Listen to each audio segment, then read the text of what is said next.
ये तो मामला आ गया था हमारे संज्ञान में कुछ पहले ही, और हमने उसी समय जो है, जो हम, ये होता है कि हमारे पास और ऑप्शन है, दूसरे विकल्पों पर जाते हैं, और जो जो जो गोपनीय काम है, सीक्रेट वर्क है,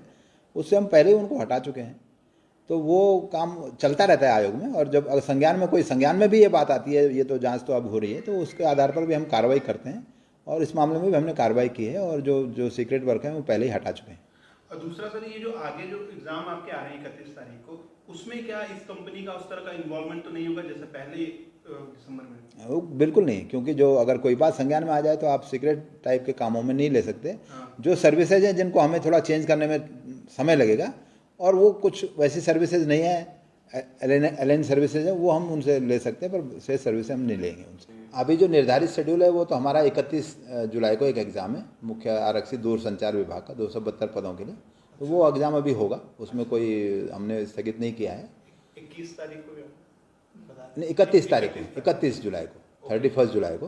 तो वो एग्ज़ाम हम करेंगे, उसमें कोई समस्या नहीं है। और क्योंकि जैसा मैंने कहा कि ये तो एक कंपनी थी कुछ कंपनियों में से जो सेवाएं देती वही सर, लोग अलग अलग कंपनी होती हैं, और हम बहुत सारा सेवा प्रदाताओं से सहयोग लेते हैं,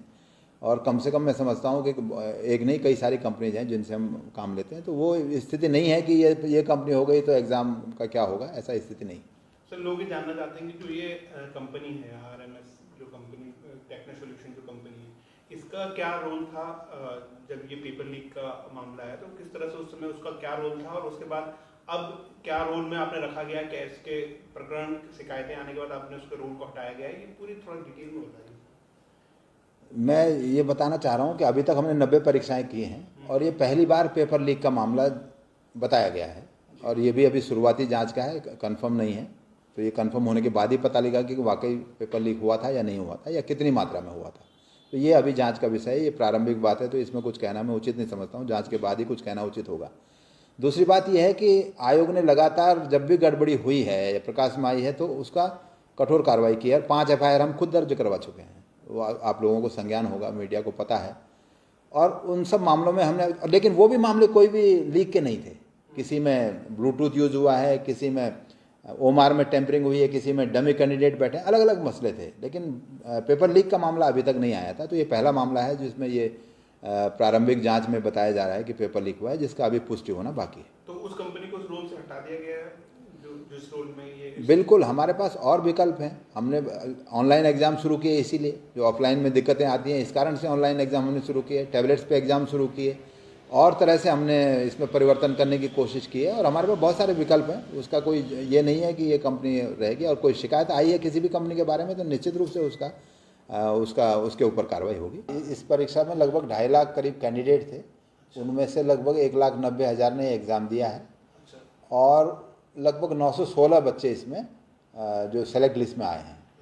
और सेलेक्ट लिस्ट में उनके रिजल्ट आने के बाद उनका डॉक्यूमेंट वेरिफिकेशन भी हो गया है, और अब वहीं पर ये रुका हुआ है, और तब तक रुका रहेगा जब तक ये जांच नहीं आ जाएगी। तो जांच के बाद ही इसमें ये प्रक्रिया रुकी रहेगी जहाँ पर है। अब मतलब बेसिकली उसमें संस्तुति भेजने की कार्रवाई शेष है,